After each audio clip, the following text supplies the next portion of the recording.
Hello friends, मैं शंकर आपके लिए एजुकेशनल यूट्यूब चैनल लेकर आया हूं जिसमें आप लोगों को डेली गवर्नमेंट जॉब से रिलेटेड डेली अपडेट्स मिलेंगे, जिससे मैं आप लोगों के प्रिपरेशन में और बेहतर कर सकूं। चलिए फ्रेंड्स, मैं मैथ्स का एक इम्पोर्टेंट चैप्टर स्टार्ट करने जा रहा हूं। ज्योमेट्री को आसान बनाने के लिए मैंने इसे 7 भाग में बांटा है। चलिए फ्रेंड्स, आज मैं पहले भाग को स्टार्ट करता हूँ, रेखा एवं कोण। चलिए फ्रेंड्स, जानते हैं कि रेखा एवं कोण में क्या क्या टॉपिक्स हैं। जैसे फ्रेंड्स, इसमें देखिए रेखा एवं कोण के बारे में हम लोग आज स्टार्ट करेंगे। किसके बारे में? रेखा एवं कोण के बारे में। ठीक है, चलिए फ्रेंड्स देखते हैं इसमें क्या। पहले समझते हैं कि बिंदु क्या होता है। बिंदु का हम जैसे बात करते हैं, जस्ट लाइक बिंदु क्या होता है, एक इस बात करें तो ये स्पोर्ट के जैसे लाइक स्पोर्ट का होता है। मतलब बिंदु का उपयोग हम किसी चीज़ को चिन्हित करने में या मार्क करने में प्रयोग करते हैं। ठीक है, जैसे चीज़ को या फिर उसको पहचान में लाना है या फिर उसको पॉइंट आउट करना है, तब हम बिंदु का उपयोग करते हैं। बिंदु का एक बोल सकते हैं प्रॉपर्टीज क्या है बिंदु का, कि इसका कोई लेंथ और ब्रेथ नहीं होता है। बिंदु का क्या, ना लेंथ होता है और ना ही इसका ब्रेथ होता है। ठीक है, ना ही लंबाई ना ही चौड़ाई होता है। ठीक है, ना ही लंबाई ना ही चौड़ाई होता है। और क्या खास बात है कि बिंदु अगर मान के चलिए कि और कहाँ पर कहाँ उपयोग करते हैं। जैसे कि अगर मान के चलिए कि अगर जो एक व्यक्ति सपोज कीजिए, ठीक है, वो अपने प्रारंभिक बिंदु से दौड़ता है। ठीक है, तो प्रारंभिक बिंदु को दर्शाने के लिए आपको पॉइंट आउट, और मान चलिए प्रारंभिक बिंदु है, तो ये क्या चीज़ हो गया मेरा, ये इसी को बोलेंगे हम लोग क्या चीज़, पॉइंट।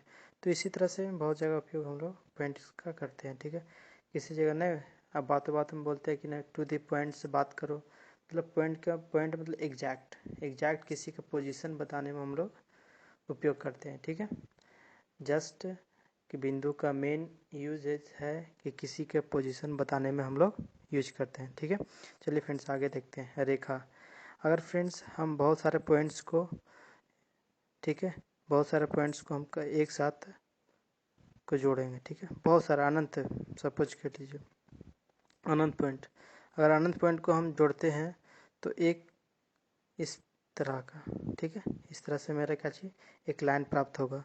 अब देख रहे हैं फ्रेंड्स कि इसका जो एंडिंग पॉइंट है, ये एंडिंग, इसका क्या चाहिए, एंडिंग पॉइंट निश्चित नहीं है। एंडिंग पॉइंट का चाहिए है इनडिफिनिट है। ठीक है, निश्चित नहीं है, पता नहीं है इसका अनंत तक इसका एंडिंग पॉइंट है। ये सपोज मान लिया गया है कि रेखा का जो एंडिंग पॉइंट है वो क्या है, अनंत तक है। ठीक है, चलिए फ्रेंड्स अब देख लिए। अब रेखा के एक बात है कि इसका लंबाई होती है लेकिन चौड़ाई नहीं होती है। ठीक है, जो ब्रेथ है, चौड़ाई है, वो बिल्कुल नहीं होती है, जबकि इसका लेंथ होता है। ठीक है, रेखा के बारे में समझिए। अब चलिए फ्रेंड्स आगे देखते हैं। रेखाखंड, अभी हमने देखा रेखा क्या होती है, जिसका एंडिंग पॉइंट नहीं होती है। ठीक है, ठीक है फ्रेंड्स, इसको हम कट करते हैं। ठीक है, कट मैंने किया। ठीक है, अभी बीच वाला भाग पर फोकस कीजिए। कौन वाला भाग पर, ये बीच वाला भाग पर। ठीक है, बीच वाला भाग पर फोकस करते हैं।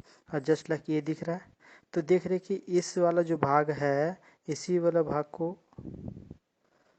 क्या कहते हैं, रेखाखंड। वैसे इस शब्द से ही पता चलता है रेखा खंड। रेखा को अगर खंड किया, खंड करने के प्राप्त जो हमको खंड प्राप्त होता है वो क्या होता है, रेखा खंड होता है। ठीक है, एक्चुअली रेखा खंड रेखा का ही एक भाग होता है जिसका 2 एंडिंग पॉइंट होता है, निश्चित होते हैं। ठीक है, देखिए इसका इसका अगर इस पूरा हम रेखा खंड की बात करें तो इसका एंडिंग पॉइंट है, दोनों का क्या एंडिंग पॉइंट होता है। ठीक है फ्रेंड, आगे चलते हैं हम लोग। किरण के बाद बोले तो फिर रेखा हम लोग ले लेते हैं। ठीक है, रेखा ले लिया। अगर फ्रेंड्स इसको हम लोग काटते हैं, ठीक है, बीच में कहीं से भी काट दीजिए।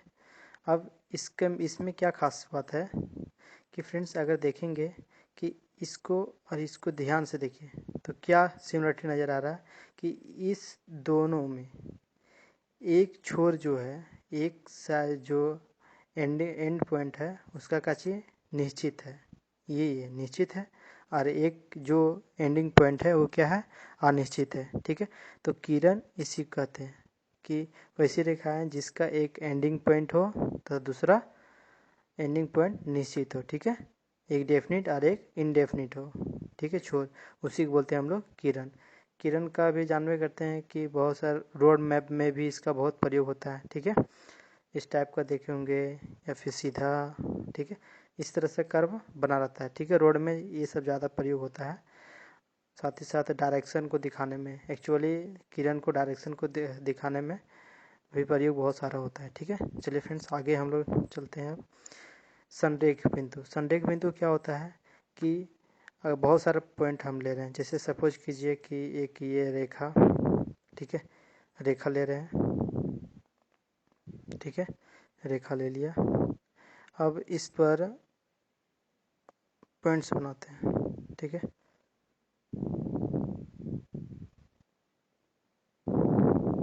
ये दिख रहे हैं। तो ये सारे जो पॉइंट्स आपके हैं, जो आपकी एक रेखा पर नज़र आ रहा है, ये सारे पॉइंट्स को अगर हमने देखा तो क्या सभी के सभी एक पॉइंट एक लाइन पर है। क्या एक लाइन पर आपका है। ठीक है, तो इस सारे पॉइंट मेरे क्या कहलाएंगे, संरेख बिंदु। मतलब कि दो या दो से अधिक बिंदु अगर ये सेम ही रेखा पर हो, मतलब एक ही लाइन पर हो, तो उस पॉइंट को हम लोग बोलेंगे, उस सभी पॉइंट हमारा क्या कहलाएंगे, संरेख बिंदु। ठीक फ्रेंड्स, आगे चलते हैं हम लोग। क्या है असंरेख बिंदु। असंरेख बिंदु कहने का मतलब कि देखिए फ्रेंड्स, समझिए इस बात को। अगर हम एक लाइन खींचे, ठीक है, अब पॉइंट्स हम ले रहे हैं। ठीक है, पॉइंट्स का कलर बदल देते हैं, जैसे कि ये ये ये ये। ठीक है फ्रेंड्स, बना दिए। अब सारे पॉइंट्स को अगर हम देखें तो क्या एक लाइन पर है, नहीं है, तो ये सारे पॉइंट्स मेरा क्या कहलाएंगे, असंरेख बिंदु। ठीक है, चलिए फ्रेंड्स अब आगे चलते हैं हम लोग। संपाती रेखाएं, संपाती रेखाएं क्या है फ्रेंड्स, हम 4-5 लाइन लेते हैं। ठीक है, 4-5 लाइन और सभी को क्रॉस करवाते हैं। ठीक है, सभी को क्रॉस करवाएं फ्रेंड्स। ये सारी लाइंस को हम लोग देखते हैं। ठीक है, तो हम लोग पाते हैं कि ये सारे लाइंस जो है वो एक बिंदु, एक निश्चित बिंदु से क्रॉस कर रही है। ठीक है, तो दो या दो से अधिक रेखाएं यदि एक पॉइंट से होकर गुजरती है तो ये सारी रेखाएं आपस में क्या कहलाती है, संपाती रेखाएं। क्या कहलाएगी, संपाती रेखाएं। ये सारी लाइन जो है वो क्या कहलाती है, मेरा संपाती रेखाएं। ठीक है, चलिए फ्रेंड्स आगे बढ़ते हैं हम लोग। ठीक है, अब यहाँ तक देख लिए फ्रेंड्स कि लाइन क्या होती है, कैसे फॉर्मेशन होता है। ठीक है, सारे, अगर इसमें कोई डाउट होगा तो प्लीज़ कमेंट करें। ठीक है, इसका रिप्लाई आप लोग को निश्चित रूप से मिलेंगे। चलिए फ्रेंड्स अब देखते हैं कोण और कोण का प्रकार कि इसमें कौन कौन सा कोण है, कितना टाइप के होते हैं। ठीक है, चलिए फ्रेंड्स बढ़ते हैं आगे हम लोग। न्यून कोण, न्यून कोण मतलब एक्यूट एंगल। ठीक है, अब ये समझते हैं कि न्यून कोण होता है क्या चीज़। वैसी कोण जिसका माप, वैसी कोण जैसे सपोज के लिए ये डायग्राम है, ये एंगल है, और यदि किसी एंगल का जो मान है वो 90 डिग्री से कम, क्या 90 डिग्री से कम और 0 डिग्री से अधिक हो, तो ये कोण जो है वो क्या कहलाते हैं, एक्यूट एंगल। क्या कहलाएंगे, एक्यूट एंगल। चलिए फ्रेंड्स आगे बढ़ते हैं हम। ठीक है, अब देखते हैं समकोण। यदि किसी कोण का माप, यदि किसी कोण का माप 90 डिग्री के बराबर हो, यदि किसी कोण का माप 90 डिग्री के बराबर हो तो वो कोण क्या कहलाते हैं, समकोण। ठीक है, वो कोण क्या कहलाएंगे, समकोण कहते हैं, जिसको राइट एंगल कहते हैं। ठीक है, चलिए फ्रेंड्स आगे बढ़ते हैं हम लोग। अधिक कोण क्या है, अधिक कोण कहने का मतलब है वैसी कोण जिसका मान, वैसी कोण जिसका मान 180 से कम, जैसे कि ये कोण का मान हम बात करें, ये थीटा। ठीक है, इसका मान हम बात करते हैं, क्या है, थीटा। ठीक है, अगर इस थीटा का मान 180 से कम और 90 डिग्री से ज़्यादा हो। ठीक है, तो हम लोग क्या बोलते हैं, ये क्या है, अधिक कोण है। यदि किसी कोण का माप 180 डिग्री से कम हो और 90 से अधिक हो तो हम क्या कहते हैं, ये कौन सा कोण है मेरा, अधिक कोण। चलिए फ्रेंड्स आगे बढ़ते हैं। ऋण कोण मतलब इंग्लिश में देखेंगे तो स्ट्रेट एंगल मतलब अच्छी एक लाइन। ठीक है, एक लाइन जो है कितनी एंगल बनाती है, तो एक लाइन 180 एंगल बनाती है।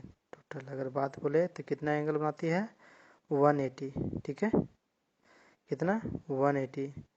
यदि किसी कोण का माप 180 हो तो उसे क्या कहते हैं हम लोग, ऋण कोण या फिर स्ट्रेट एंगल। चलिए फ्रेंड्स आगे बढ़ते हैं। फिर प्रतिवर्ती कोण क्या है। ठीक है, यदि किसी कोण है, ठीक है, ये कोण है, तो प्रतिवर्ती कोण क्या होगा, ये थीटा है।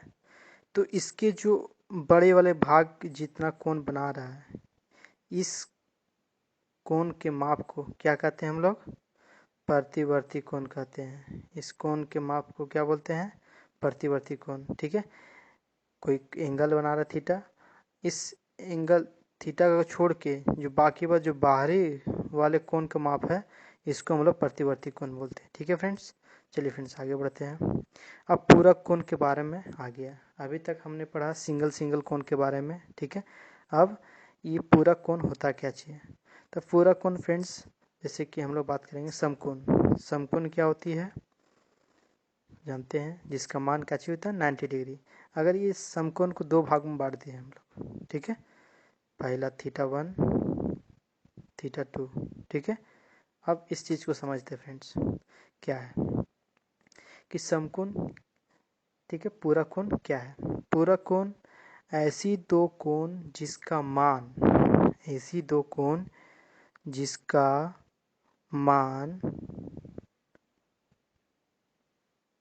90 के बराबर हो। ठीक है, दो कोण है, दोनों कोण का योग किसके बराबर हो, 90 डिग्री के बराबर हो, तो हम लोग बोलेंगे क्या चाहिए, ये पूरक कोण है। ठीक है, क्या है, पूरक कोण है।